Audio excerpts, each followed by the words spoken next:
Chapter 2. The Sentences. Looking around. In this chapter, we will learn about the different types of sentences. इस अध्याय में हम वाक्य के विभिन्न प्रकारों के बारे में सीखेंगे। यह पंक्ति बताती है कि इस अध्याय में हम वाक्य के प्रकारों के बारे में जानेंगे।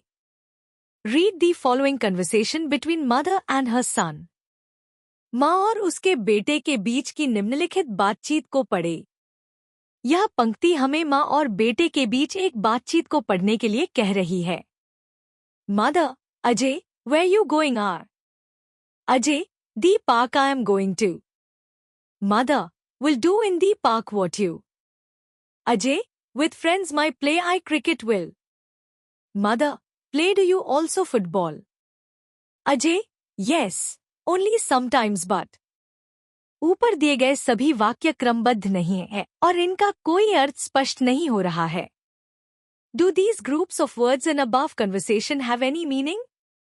No, they have no meaning and no sense.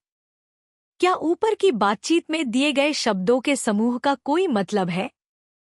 नहीं, इनका कोई मतलब और कोई अर्थ नहीं है।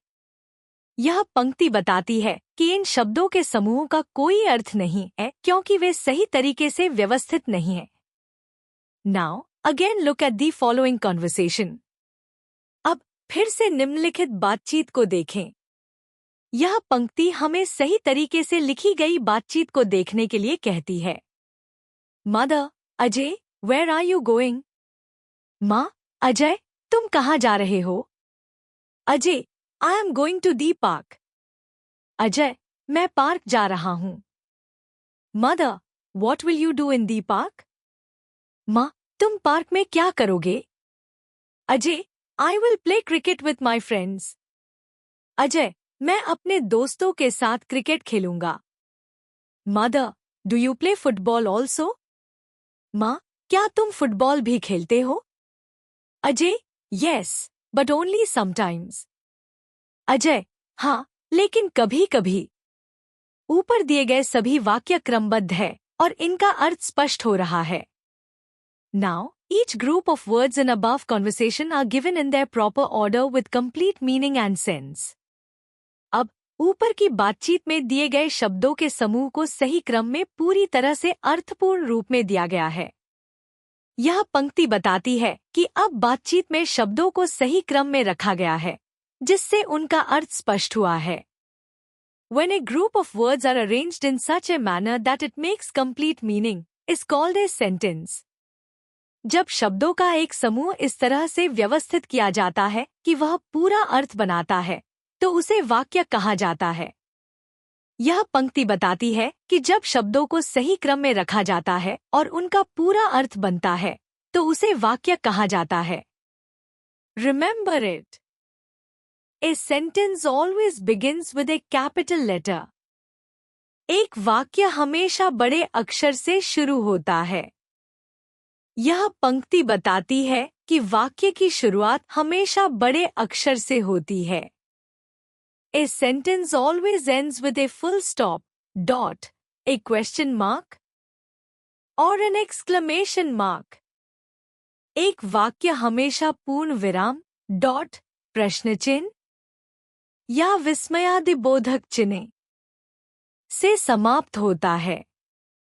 यह पंक्ति बताती है कि वाक्य के अंत में हमेशा एक चिन्ह होना चाहिए, जैसे पूर्ण विराम, प्रश्न चिन्ह या विस्मयादिबोधक चिन्ह। Kinds of sentences. There are different types of sentences. They are. वाक्य के विभिन्न प्रकार होते हैं। वे हैं assertive sentences or statements, dot. A sentence that states a fact, expresses a thought, or tells something is called an assertive sentence or statement. एक वाक्य जो कोई तथ्य बताता है, विचार व्यक्त करता है या कुछ कहता है, उसे assertive वाक्य या वक्तव्य कहा जाता है। यह पंक्ति बताती है कि assertive वाक्य वे होते हैं जो कोई जानकारी या तथ्य प्रस्तुत करते हैं। Examples. एक, टीना लुक्स ब्यूटिफुल। टीना सुंदर लगती है। यह एक असर्टिव वाक्य है जो एक तथ्य या विचार व्यक्त करता है। 2, India Gate is located in Delhi. India Gate Delhi में स्थित है। यह भी एक असर्टिव वाक्य है जो एक तथ्य बताता है। Assertive sentences are of 2 types. असर्टिव वाक्य 2 प्रकार के होते हैं। Affirmative sentences. These sentences that are positive are called affirmative sentences. वे वाक्य जो सकारात्मक होते हैं उन्हें सकारात्मक वाक्य कहा जाता है। यह पंक्ति बताती है कि सकारात्मक विचार व्यक्त करने वाले वाक्य अफर्मेटिव सकारात्मक होते हैं। एग्जाम्पल्स। एक, नीलम इज एन इंटेलिजेंट गर्ल। नीलम एक बुद्धिमान लड़की है। यह एक सकारात्मक वाक्य है क्योंकि इसमें कोई नकारात्मकता नहीं है। 2, we should eat healthy meals. हमें स्वस्थ भोजन करना चाहिए। यह भी एक सकारात्मक वाक्य है।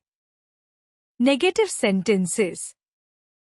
These sentences that have no or not in them are called negative sentences. वे वाक्य जिनमें नहीं या न शब्द होता है उन्हें नकारात्मक वाक्य कहा जाता है। यह पंक्ति बताती है कि नकारात्मक वाक्य वे होते हैं जिनमें नहीं या न शब्द शामिल होता है। एग्जाम्पल्स। एक, you will not go to play in the afternoon. तुम दोपहर में खेलने नहीं जाओगे। यह एक नकारात्मक वाक्य है क्योंकि इसमें नहीं शब्द है। 2, you can not count your hair. तुम अपने बालों को गिन नहीं सकते। यह भी एक नकारात्मक वाक्य है। Remember it. Assertive sentences are also known as declarative sentences and end with a full stop. Assertive वाक्य को डिक्लेरेटिव वाक्य भी कहा जाता है और यह पूर्ण विराम से समाप्त होते हैं। यह पंक्ति बताती है कि असर्टिव वाक्य को डिक्लेरेटिव वाक्य भी कहा जाता है और यह हमेशा पूर्ण विराम के साथ समाप्त होते हैं। इंटेरोगेटिव सेंटेंसेस और क्वेश्चंस।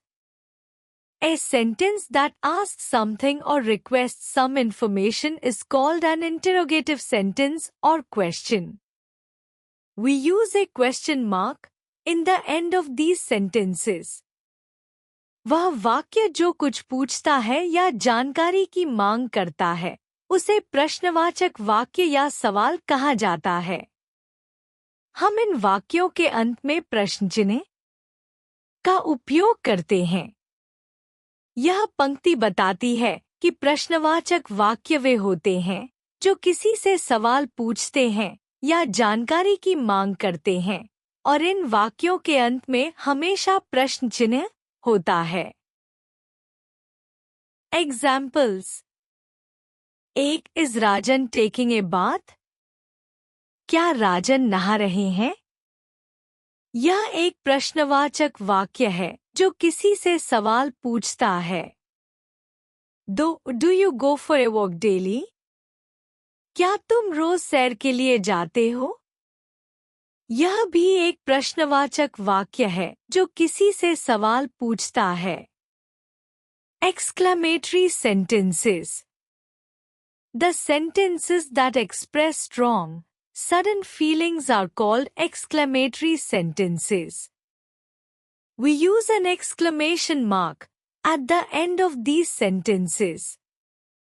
वे वाक्य जो मजबूत और अचानक भावनाओं को व्यक्त करते हैं उन्हें विस्मयादिबोधक वाक्य कहा जाता है। हम इन वाक्यों के अंत में विस्मयादिबोधक चिन्ह का उपयोग करते हैं। यह पंक्ति बताती है कि विस्मयादिबोधक वाक्य वे होते हैं जो अचानक भावनाओं को व्यक्त करते हैं और इन वाक्यों के अंत में विस्मयादिबोधक चिन्ह होता है। एग्जाम्पल्स। एक व्हाट ए ब्यूटिफुल सीनरी, क्या सुंदर दृश्य है। यह वाक्य एक अचानक भावना को व्यक्त करता है, जैसे किसी दृश्य की सुंदरता देखकर विस्मय। 2 hurrah, we have won the cup, hurray, हमने कप जीत लिया। यह वाक्य भी एक खुशी की भावना को व्यक्त करता है, जिसमें लोगों की सफलता का जश्न मनाया जाता है। निष्कर्ष, इस पाठ में हमने वाक्यों के विभिन्न प्रकारों के बारे में सीखा। सबसे पहले यह बताया गया कि वाक्य तब होते हैं जब शब्दों को सही क्रम में रखा जाता है ताकि वे पूर्ण और अर्थपूर्ण हों।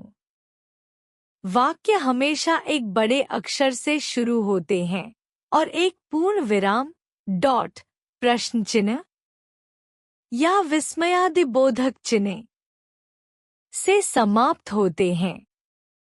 वाक्य के प्रकारों में assertive sentences, affirmative and negative, ये वाक्य किसी तथ्य या विचार को व्यक्त करते हैं। अफर्मेटिव वाक्य सकारात्मक होते हैं और नेगेटिव वाक्य में नो या नॉट होता है। इंटरोगेटिव सेंटेंसेस, ये वाक्य किसी जानकारी के लिए प्रश्न पूछते हैं और इनका अंत प्रश्न चिन्ह से होता है। एक्सक्लेमेटरी सेंटेंसेस, ये वाक्य तीव्र भावनाओं को व्यक्त करते हैं और इनका अंत विस्मयादिबोधक चिन्ह से होता है। इस प्रकार वाक्य न केवल शब्दों के समूह होते हैं, बल्कि वे एक विचार या भावना को व्यक्त करने के तरीके होते हैं और उनके प्रकार व संदर्भ के आधार पर भिन्न होते हैं।